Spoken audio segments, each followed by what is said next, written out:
Immediately after the tribulation of those days, the sun will be darkened, and the moon will not give its light, and the stars will fall from heaven, and the powers of the heavens will be shaken.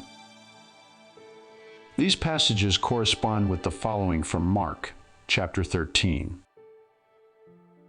But in those days, after that tribulation, the sun will be darkened, and the moon will not give its light, and the stars will be falling from heaven, and the powers in the heavens will be shaken. Here are the passages from Luke, which correspond to both Matthew and Mark. And there will be signs in sun and moon and stars, and on the earth distress of nations in perplexity because of the roaring of the sea and the waves, people fainting with fear and with foreboding of what is coming on the world. For the powers of the heavens will be shaken. What did Jesus mean by after the tribulation of those days in Matthew, and after that tribulation in Mark? Was he not referring back to what he described to his disciples up through verse 28 in Matthew and verse 23 in Mark? Was he not isolating that tribulation from what would follow? Luke's rendition is a little different from Matthew and Mark. For regarding Jerusalem, he states, "They will fall by the edge of the sword and be led captive among all nations, and Jerusalem will be trampled underfoot by the Gentiles until the times of the Gentiles are fulfilled." Note that the same word is used for nations and Gentiles, hence the reason for the parenthetical references. I'm not sure why the ESV would interchange these in the same passage. We'll come back to this. So what follows after the tribulation of those days? The sun will be darkened. The moon will not give its light. The stars will fall from heaven. The powers of the heavens will be shaken. Mark says, the sun will be darkened. The moon will not give its light. The stars will be falling from heaven. The powers in the heavens will be shaken. Luke says, there will be signs in sun and moon and stars. The powers of the heavens will be shaken. Might these events correspond to the following in Revelation? I looked when he opened the sixth seal, and behold, there was a great earthquake, and the sun became black as sackcloth of hair, and the moon became like blood, and the stars of heaven fell to the earth, as a fig tree drops its late figs when it is shaken by a mighty wind. Might all of this correspond with the following? See that you do not refuse him who is speaking. For if they did not escape when they refused him who warned them on earth, much less will we escape if we reject him who warns from heaven. At that time his voice shook the earth, but now he has promised, yet once more I will shake not only the earth, but also the heavens. This phrase, yet once more, indicates the removal of things that are shaken. That is, things that have been made, in order that the things that cannot be shaken may remain. Therefore, let us be grateful for receiving a kingdom that cannot be shaken, and thus let us offer to God acceptable worship with reverence and awe. For our God is a consuming fire. Note how Hebrews says it.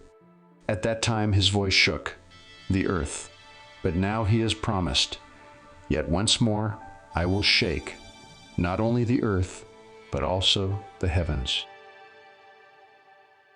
Doesn't our description in Hebrews 12 correspond with Matthew 24:29, Mark 13:24 and 25, Luke 21:25 through 28, and Revelation 6:12 and 13?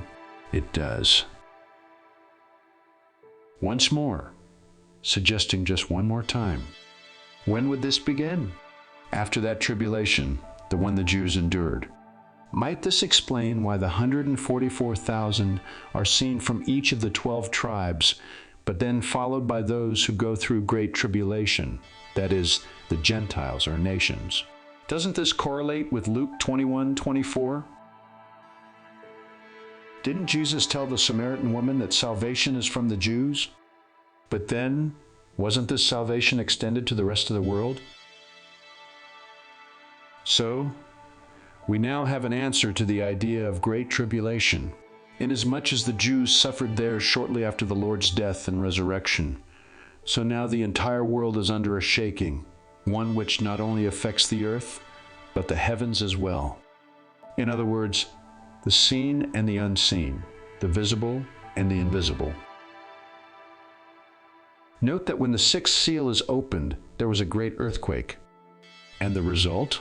The sun became black, the moon became like blood, and the stars of heaven fell to the earth. 3 things, a complete witness. 6, man's enmity with his Maker. This too agrees with all that we are considering.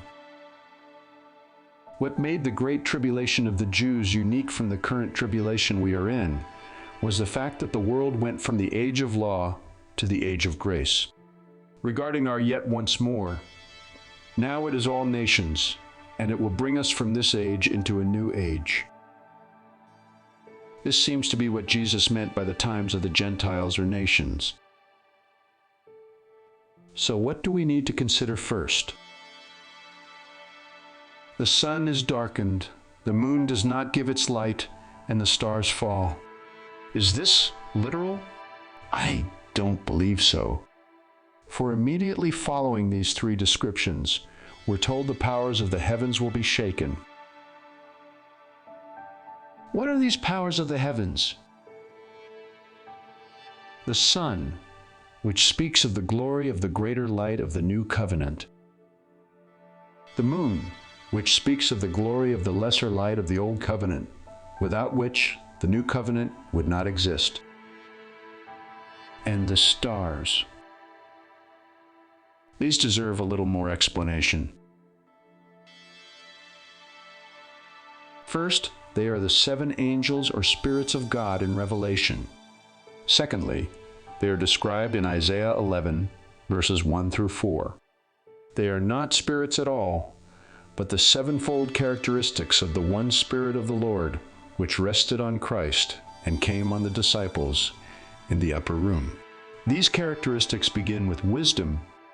So Daniel recorded, "Those who are wise shall shine like the brightness of the firmament, and those who turn many to righteousness like the stars forever and ever." Might these stars point to the apostles of Christ and many others in the early New Testament church? In the next study, we will continue with our look at the powers of the heavens and investigate what Jesus said about the fig tree.